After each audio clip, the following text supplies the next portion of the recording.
Let's get caught up on the big cleanup now after the East Coast's second major storm in a week.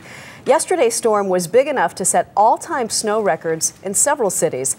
Dave has the latest on that. Good morning, Dave. All right, good morning, folks. It has been messy. Records set for the snowiest winter for Baltimore with 79 inches, Washington, D.C. with 55 inches at National, and by the way, 75 inches at Dulles, and in Philadelphia, 70 inches. And yet, it is another frustrating day, finally, after the snow is gone, for people all up and down the East Coast.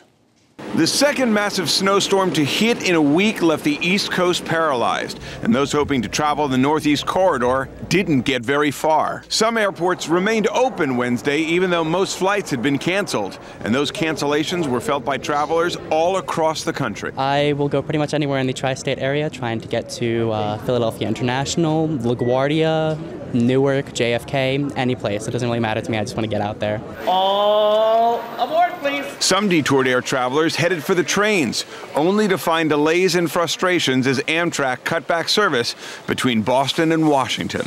On New York's Long Island, the commuter railroad fired up flaming switch heaters overnight to try and keep the rails clear of ice. In Pennsylvania, blowing snow made for visibility so poor that authorities shut down portions of several major highways.